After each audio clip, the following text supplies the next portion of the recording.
nggak asing nih sama makanan khas dari Solo yaitu tahu kupat.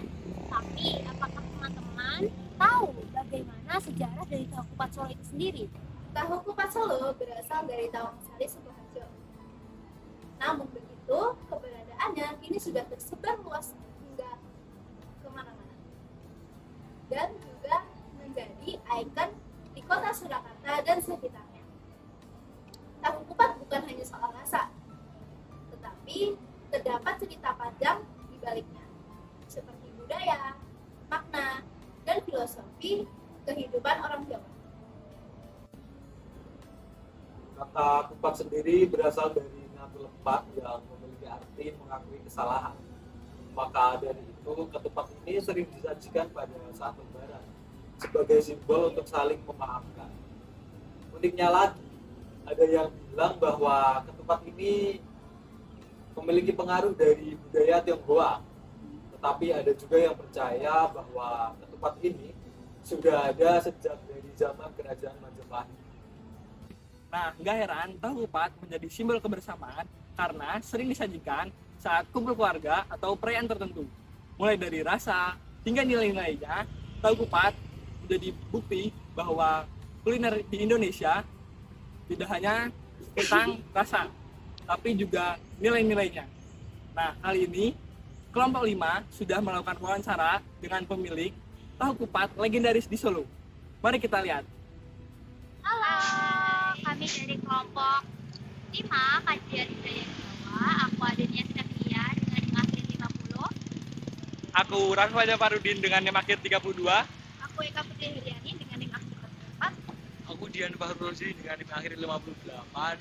Oke, selamat menyaksikan teman-teman. Halo semuanya.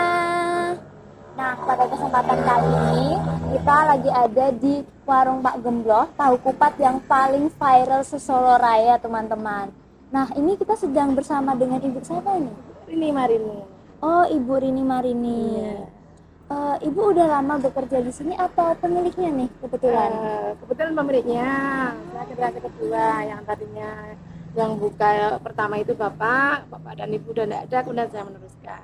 Oh, begitu. Jadi Pak Gembloh itu nama bapaknya? Ya, nama istilahnya, nama panggilan aja sebenarnya. Dan nama aslinya juga ada, tapi lebih di sini lebih kenanya yang panggilan Pak Gembloh. Oke, kalau begitu, Ibu bisa nggak menceritakan bagaimana asal-usul dari tahu kupat di Solo ini? Kalau asal usul ya sejak saya lahir udah ada ya Mbak ya, dari dulu udah ada. Tentang bagaimana dulunya ya kita kurang tahu, cuman saya meneruskan aja gitu. Kalau dari usaha keluarga saya sendiri memang dulunya bapak, dari dulunya keliling, besarnya mangkal, alhamdulillah punya ruko sendiri, akhirnya saya meneruskan gitu aja. Kalau pertama kali dulunya bagaimana kurang paham juga, soalnya dari dulu juga udah ada gitu. Gitu.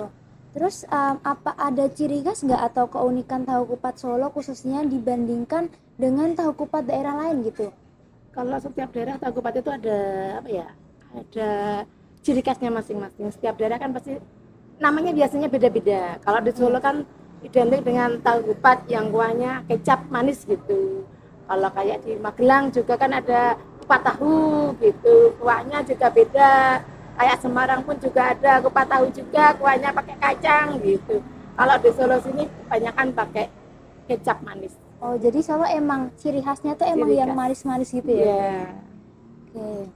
Terus mulai kapan nih Ibu mulai berjualan dari masa ke masa? Mungkin dari bapaknya mulai tahun berapa, terus ibunya mulai tahun berapa gitu? Kalau bapak itu tahun dari tahun 70-an. Kalau saya sendiri meneruskan dari sejak saya nikah ya tahun 2000-an. Tahun 2000-an baru pindah ke saya yang memanajemen. Oke.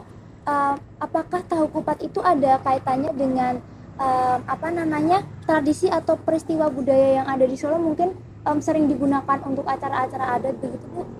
Kalau tahu kupatnya saya rasa universal aja. Tapi kalau kupatnya itu ada filosofinya ya, kalau orang Jawa kayak gitu aja sih. Kalau untuk makanan tahu kupatnya universal, Pak, itu kan makanan tradisional ya gitu. Tapi lebih ke kalau filosofinya itu ke kupatnya. Oh, lebih ke ke kupatnya. kupatnya kayak gitu. Kalau kupatnya kalau boleh tahu tuh filosofinya apa ya Bu kalau itu? Filosofinya kalau orang zaman dulu ya, saya cuma sebagai apa ya, anak muda juga ya. Iya. Kita saya mungkin saya kaum milenial, kak jenengan Iya. mungkin kaum Gen Z. Iya. Kalau yang dari cerita-cerita zaman dulu tuh kalau kupat itu kan ngatur ke lepat katanya, ngatur ke lepat itu mengutarakan salah, itu biasanya untuk acara apa ya, kayak lebaran kayak gitu. Itu setahu saya cuma sesimpel itu sih, lebih panjang lebarnya mungkin orang zaman dahulu yang lebih paham. Oke. Menurut pandangan Ibu, apakah tahu kupat menjadi simbol kearifan lokal masyarakat Jawa? Ya menurut saya iya ya. Mewakili aja. Apakah Ibu tahu bagaimana proses pembuatan tahu kupat Solo? Ya tahu dong. Iya, maksudnya kayak boleh dijelaskan. Dari semuanya saya tahu, dari produksi awal sampai akhir dan bagaimana ya semuanya saya tahu. Bisa dijelaskan nggak Bu gimana awalnya, terus Awal pembuatannya, Iya. itu cara pengolahnya, masaknya gitu ya. iya. Kalau kita kan warung makan ya, apa ya, siap melayani dari pagi ya. Kita apa ya, kayak pere-perenya kita nggak terlalu banyak ya. Kalau kupat kan udah ada bakonya yang nganter gitu. Jadi kita persiapan ya cuman kayak bikin bumbunya kayak gitu, menyiapkan sayurnya dan bahan-bahan lainnya aja gitu. Oke, terus ada bumbu-bumbu sendiri atau gimana? Iya, bumbunya sendiri setiap apa ya, setiap warung kan pasti punya apa ya, Bumbu punya khasnya sendiri. khasnya masing-masing. Sebenarnya secara keseluruhan tuh bumbunya sama, cuman biasanya komposisinya yang lebih apa ya, bisa divariasikan atau istilahnya di apa ya, dotak-atik lah gitu. Jadi mungkin yang membedakan rasa sebenarnya itu. Kalau di tempat kita alhamdulillah masih tetap continue dari dulu sampai sekarang ya. Jadi pelanggannya pun juga alhamdulillah tetap bertahan dan kembali lagi. Alhamdulillah. Nah, jadi itu masalah yang generasi yang pelanggan kembali terus dari generasi ke generasi itu berarti banyak nih ya anak zaman sekarang yang masih meminati tahu kupat tersebut. Masih banyak anak-anak muda juga masih banyak. Kalau minggu juga wah banyak banget lah anak-anak muda, lesian gitu banyak. Oke. Terus ada tantangan nggak Bu selama menjalani usaha tahu kupat ini? Tantangannya apa ya? Mungkin perkembangan zaman. Oke. Perkembangan zaman banyak pelaku apa ya? Pelaku usaha UMKM banyak ya. Kita harus benar-benar menjaga kualitas dan istilahnya kayak servis dan sebagainya aja. Tantangannya seperti itu. Oh, jadi ibunya sendiri dan pegawai itu kayak terus mengupgrade gimana biar tahu kupatnya biar tetap berjalan dan lancar terus gitu. Gitu.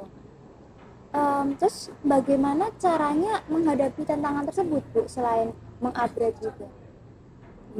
Menghadapinya apa ya Mbak, kalau kita usaha kita ya jalan terus ya Mbak ya, kayak gini ya kita tetap menjaga apa ya, kualitas saja sih Mbak, kayak gitu aja. Terus apakah Ibu pernah memiliki ide untuk memodifikasi atau mengembangkan tahu kupat agar lebih menarik untuk generasi muda gitu, namun tetap menunaikan nilai-nilai budaya Jawa gitu? Ya, untuk modifikasinya kan kalau sekarang ada tambahan telurnya itu, nah, gitu aja sih Mbak. Kalau topping tambah topping lah. Kalau untuk yang lain-lain tetap masih sama dengan yang dulu. Oke, jadi kalau untuk sekarang tuh cuma ditambah dengan topping tahu. Iya. Ada rencana nggak untuk menambah topping-topping lainnya Bu untuk kedepannya? Untuk saat ini belum. Untuk saat ini belum, bertahan seperti ini. Baik Ibu, terima kasih. Itu saja pertanyaan dari kami kelompok 5 dari mata kuliah kajian budaya Jawa. Apakah sudah bisa diakhiri? Sudah. Oke, baik. Baik teman-teman semua, wawancara dengan Ibu Rini selaku pemilik tahu kupat Pak Gembong telah selesai. Jangan lupa untuk mencoba tahu kupat Pak Gembong teman-teman. Terima kasih, dadah.